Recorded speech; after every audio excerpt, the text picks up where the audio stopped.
The Psychology of Modern America. Rich in wealth, poor in perspective? The sad ending. What if the greatest poverty isn't a lack of money, but a lack of perspective? What if you could live in one of the wealthiest countries in human history, have access to endless products, endless entertainment, and endless convenience, and still feel like something is missing? This is the psychology of modern America, and the sad ending is this. Many people spend their entire lives chasing a version of success they've never stopped to question. For generations, the American dream has promised one thing: work hard, earn more, buy more, upgrade your life, a bigger house, a newer car, a better job, more status. And for millions of people, that dream has created extraordinary wealth. But wealth and wisdom are not the same thing. Comfort and fulfillment are not the same thing. And success without perspective can become its own kind of prison. Section 1. The Culture of More. From childhood, many Americans are taught that happiness is something you achieve through acquisition. More money, more possessions, more productivity, more success. The message is subtle but constant. Your value is measured by what you own and what you accomplish. But when your identity is built around consumption, satisfaction becomes temporary. Because there is always another promotion, another phone, another house, another version of yourself you're told you need to become. And so, people keep running, without asking where they're going. Section 2. The Invisible Bubble. America is vast.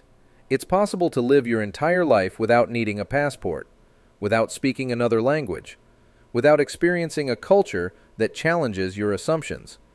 And when people only see one way of living, they begin to believe it's the only way. But the world is much bigger than that. There are places where people earn less, but spend more time with family. Places where communities matter more than careers. Places where success is measured by peace, not productivity. Places where life moves slower, and people feel more connected. Travel doesn't just show you new places, it shows you new possibilities. It forces you to confront a difficult question. Have you been living according to your own values, or values you inherited without questioning? Section 3. The Cost of Never Leaving. When you never step outside your environment, your worldview becomes smaller.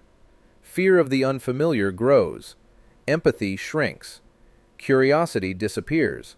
And eventually, you mistake familiarity for truth.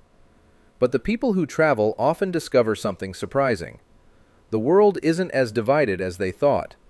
Most people want the same things: connection, meaning, security, love.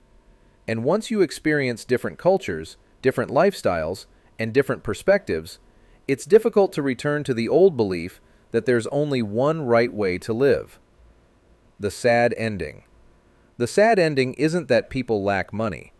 The sad ending is that many people spend their entire lives pursuing wealth while never experiencing the richness of the world around them.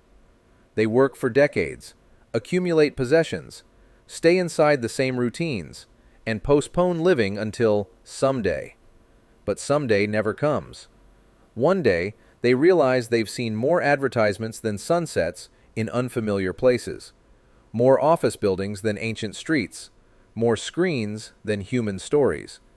And by then, the opportunity to truly expand their perspective may feel far away. Travel doesn't require luxury, it requires curiosity. It doesn't have to be expensive. It simply asks you to step outside your comfort zone.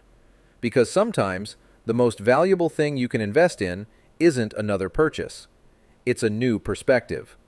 The world is bigger than your city, bigger than your country, bigger than everything you've been taught to believe. And the people who understand this often discover something money alone can never buy: a deeper understanding of what it means to truly live. So before you spend your life chasing more, ask yourself one question. When was the last time you experienced a world beyond your own?